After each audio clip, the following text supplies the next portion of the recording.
నమస్తే. Welcome to our channel. Senior journalist Damu Balaji గారు ఉన్నారు. వారితో మాట్లాడదాం. సార్ నమస్తే సార్. నమస్తే. ఈరోజు సీఎంతో భేటీ సినీ ఇండస్ట్రీ నుండి 36 మంది హాజరవుతున్నారు అనే న్యూస్ ఉంది కదా సార్. అయితే చిరంజీవి ఈ భేటీకి అటెండ్ అవ్వట్లేదు అనే న్యూస్ వచ్చింది సార్. ఫస్ట్ నుంచి కూడా చూస్తే అల్లు అర్జున్ విషయంగా వాళ్ళు మెగా ఫ్యామిలీ ఎంట్రీ అవ్వలేదు. చాలా తక్కువగానే ఉన్నారు. సో ఎందుకని? అంటే ఫస్ట్ నుంచి వాళ్ళేమన్నా టార్గెట్ చేసారా? లేకపోతే ఎందుకని వాళ్ళు దూరంగా ఉంటున్నారు? ఈరోజు ఇంత ముఖ్యమైన దీనికి కూడా మీటింగ్ కూడా చిరంజీవి అటెండ్ అవ్వకపోవడానికి కారణం ఏంటి? యాక్చువల్‌గా నిన్నటి నుంచి కూడా పుకారు ఏముందంటే ఈరోజు రేవంత్ రెడ్డి కావచ్చు, బట్టి విక్రమార్క, ఉత్తమ్ కుమార్ రెడ్డి, హ్మ్. దామోదర్ రాజనరసింహ వీళ్ళందరితో కలిసి రేవంత్ రెడ్డి సినిమా ఇండస్ట్రీ పెద్దలతో మీటింగ్ ఏర్పాటు చేశారు. కమాండ్ కంట్రోల్ పోలీసుకి సంబంధించిన ఆఫీస్‌లో ఈ హ్మ్. మీటింగ్ ఏర్పాటైంది.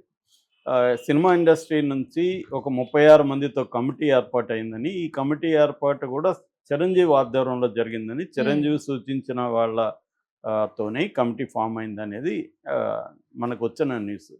సో, చిరంజీవి గైడెన్స్‌లో, చిరంజీవి నాయకత్వంలో టీమ్ ఎళ్లి కలిసి అల్లు అర్జున్ ఇష్యూని పరిష్కరించడం, అట్లాగే ఇమ్మీడియేట్‌గా సంక్రాంతి సినిమాలకు సంబంధించి బెనిఫిట్ షోలు కావచ్చు, ప్రత్యేక షోలు హ్మ్. కావచ్చు, తర్వాత టికెట్ రేట్లు పెంచుకోవడం కావచ్చు, ఈ అంశాలకు సంబంధించి చర్చ.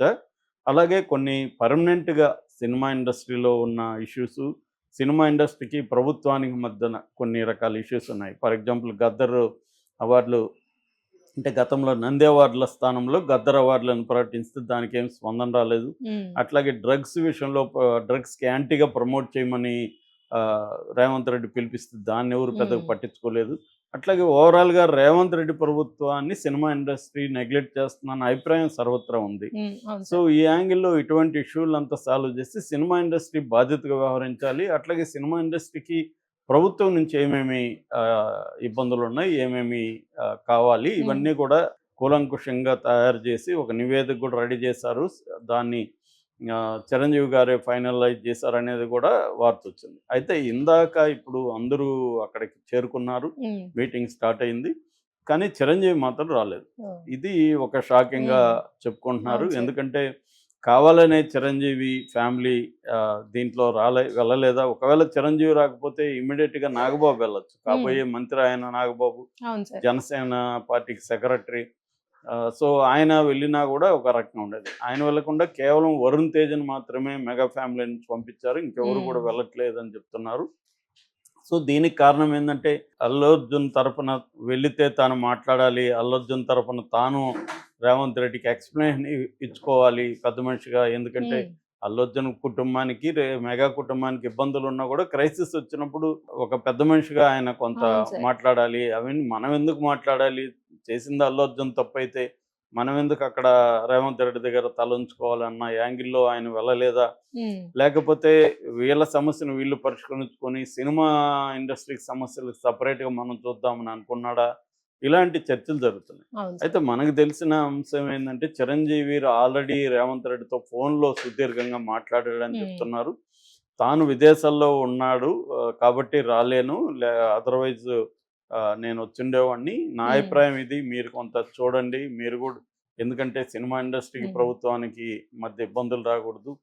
సో, మా వైపు నుంచి ఏమేమి మీకు కంప్లెయింట్స్ ఉన్నాయి, లేకపోతే ఏమేమి మీరు ఎక్స్‌పెక్ట్ చేస్తున్నారో చెప్తే మేము అన్నిటికి దానికి రెడీగా ఉన్నాము.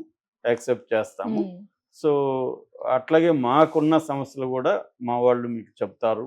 మేము తయారు చేశాము.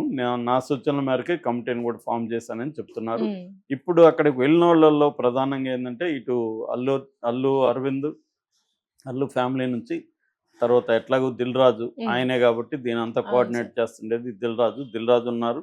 అట్లాగే 'పుష్ప' ప్రొడ్యూసర్లు ఇద్దరు ఉన్నారు. హుహు. దాని తర్వాత త్రివిక్రమ్ శ్రీనివాసు, హరీష్ శంకరు, మురళీమోహను, శ్యాంప్రసాద్ రెడ్డి, శివబాలాజీ, బోయపాటి సీను, తర్వాత రాఘవేంద్రరావు, కిరణ్ అబ్బవరం, నాగార్జున వీళ్ళందరూ గూడా అక్కడికి వెళ్తున్నట్టుగా చెప్తున్నారు. హ్మ్.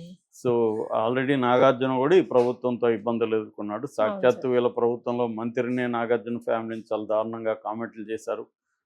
అయినా గూడా ఆమె నాగార్జున ఫ్యామిలీకి సారీ చెప్పలేదు. ఓన్లీ సుమంతకు మాత్రం అది గూడా సమంతకి. అది సమంత. గూడా హ్మ్. సారీ చెప్పలేదు గానీ హ్మ్.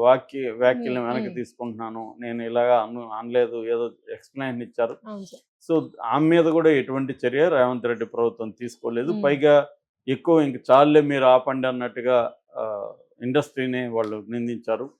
సో ఈ రకంగా ఉన్నప్పుడు అట్లాగే రేవంత్ రెడ్డి ప్రభుత్వానికి కూడా నేషనల్ మీడియాలో కూడా విపరీతంగా నెగిటివిటీ వచ్చింది. అవును సార్. ఆ విషయంలో కూడా రేవంత్ రెడ్డి కోపంగా ఉన్నాడు. అంటే అల్లు అర్జున్ ఫ్యామిలీకి ప్లాన్డ్‌గానే నేషనల్ మీడియాలో దీన్ని హైలైట్ చేసింది అని. సాక్షాత్తు కమిషనరే సిబి ఆనందే నేషనల్ మీడియా డబ్బులకు అమ్ముడుపోయిందని విమర్శించి మళ్ళీ మరుసటి రోజు సారీ చెప్తూ ఆయన ట్వీట్ కూడా చేశాడు. ప్రజెంట్ ఆయన లీవ్‌లో విదేశాలకు వెళ్ళాడనే వార్తలు కూడా వస్తున్నాయి. అంటే ఓవరాల్‌గా రేవంత్ రెడ్డి ప్రభుత్వానికి కొంత ఇబ్బంది కూడా నేషనల్ లెవెల్‌లో వచ్చింది. ఎందుకంటే ఆ కాంగ్రెస్ పార్టీ సీఎంగా నేషనల్ లెవెల్‌లో మీడియా అంతా కూడా బీజేపీ కంట్రోల్‌లో ఉంటది. మెజారిటీ మీడియా బీజేపీకి అనుకూలంగా ఉండే మీడియాని. అందువల్ల ఈ ఇష్యూని వాళ్ళు కాంగ్రెస్ వర్సెస్ సినిమా ఇండస్ట్రీగా టర్న్ చేసేసారు. అంటే సినిమా ఇండస్ట్రీని పగబట్టి కాంగ్రెస్ పార్టీ ఎలా చేస్తుంది, డెమోక్రసీ లేదు, వీళ్ళకేం లేదు అన్న విధంగా మనం కానీ ఆర్నబ్ గోస్వామి ఇలాంటి వాళ్ళ డిబేట్లు చూస్తే ఈ యాంగిల్లోకి వెళ్ళిపోయింది అది. అది రేవంత్ రెడ్డికి కూడా ఇబ్బందికరమే. ఖచ్చితంగా వాళ్ళు ఏమి రేవంత్ రెడ్డిని కంట్రోల్ చేయకపోయినా కనీసం అడుగుతారు కదా, ఏం అవును సార్. ఇష్యూ, ఎందుకు ఇలాగా అయింది, నేషనల్ లెవెల్లో మన వైపు నుంచి ఏం తప్పులు జరిగాయి, ఇవన్నీ అడుగుతారు కదా. ఏదేమైనా ఆయన ఎక్స్ప్లెనేషన్ ఇచ్చుకోవాలి కదా. సో ఆ రకంగా ఆయనకి ఇబ్బందులు ఉన్నాయి. సో ఈ ప్రభుత్వానికి వ్యతిరేకంగా సినిమా ఇండస్ట్రీలో కానీ లేకపోతే అల్లు అర్జున్ ఫ్యాన్స్ కూడా అనేక రకాలుగా రేవంత్ రెడ్డి మీద లేకపోతే నెగిటివ్ ఇది చేయడం. రెండోది ఏంటంటే ప్రతిపక్షాలతో కలిసి ఇటు బీజేపీ కానీ ఇటు బీఆర్ఎస్ కానీ ఈ ఇష్యూలో రేవంత్ రెడ్డిని తప్పు పట్టడానికి సీరియస్గా ట్రై చేస్తున్నారు. బీఆర్ఎస్ కొంత తగ్గినట్టు కనబడుతుంది. కానీ బీజేపీ నేషనల్ లెవెల్లో అనురాగ్ ఠాకూర్ కూడా ఈరోజు కేంద్ర మంత్రి మాట్లాడాడు. ఆయన కూడా అల్లు అర్జున్ని, తెలుగు ఇండస్ట్రీని పొగిడాడు. మన ఇండియన్ సినిమాని ఇంటర్నేషనల్ స్థాయికి తీసుకెళ్ళింది తెలుగు వాళ్ళే. సో అట్లాంటి వాళ్ళని కాంగ్రెస్ ప్రభుత్వం అక్కడ ఇబ్బంది పెట్టే విధంగా కాంగ్రెస్ పార్టీకి చెందిన నాయకులు మాట్లాడుతున్నారు అని ఆయన మాట్లాడాడు. అంటే నేషనల్ లెవెల్లో ఈ ఇష్యూ వెళ్ళిపోతుంది. అందువల్ల కూడా రేవంత్ రెడ్డికి కూడా ఇది అవసరం. దీన్ని ఇక్కడ ఆయనకి మంచి పేరే ఉండొచ్చు. ఈ ఇష్యూలో ఓవరాల్గా రేవంత్ రెడ్డి కొంతమంది మనగాడు అనుకునేవాళ్ళు, రేవంత్ రెడ్డి మగాడ్రా బుజ్జి అనే టైప్లో మాట్లాడేవాళ్ళు, లేకపోతే సినిమా ఇండస్ట్రీకి జలక్ ఇవ్వాలి అని అనుకునేవాళ్ళు, వీళ్ళందరూ బాగానే ఉండొచ్చు. కానీ నేషనల్ లెవెల్లో రేవంత్ రెడ్డికి ఒక నెగిటివ్ కనోటేషన్, నెగిటివ్ ఇది వెళ్ళింది. సో అది కాంగ్రెస్కి వెళ్ళింది. నిజానికి రేవంత్ రెడ్డి పర్సనల్గా కంటే కూడా Congress party versus cinema industry అన్న నెరేటివ్ వెళ్ళి అంటే అంతర్జాతీయ ఖ్యాతి తీసుకొని వచ్చిన అల్లు అర్జున్ లాంటి వాళ్ళని కాంగ్రెస్ ప్రభుత్వం ఎంత ఇబ్బందులు పెడుతుంది చూడండి. మేమేమో మోడీ ప్రభుత్వంలో ఏమో ఆయనకి నేషనల్ అవార్డు ఇచ్చాము, అల్లు అర్జున్కి, చిరంజీవికి జీవిత సాఫల్య పురస్కారం ఇచ్చాము. కానీ వీళ్ళు చూడండి ఎంత ఇబ్బంది పెడుతున్నారు అని అనురాగ్ ఠాకూర్ లాంటి మంత్రులు మాట్లాడుతున్నారు. సో అందువల్ల ఈయన కూడా పరిష్కరించుకోవాల్సిన అవసరం ఉంది. అయితే చిరంజీవి రాకపోవడానికి కారణం ఆయన చెప్తున్నట్టు విదేశాల్లో ఉండడమా, లేకపోతే విదేశాల్లో ఉంటున్నానని చెప్పడమా, కావాలనే ఎగ్గొట్టడమా, ఆయన ఒకవేళ లేకపోతే నాగబాబు వెళ్ళి ఉండొచ్చు కదా.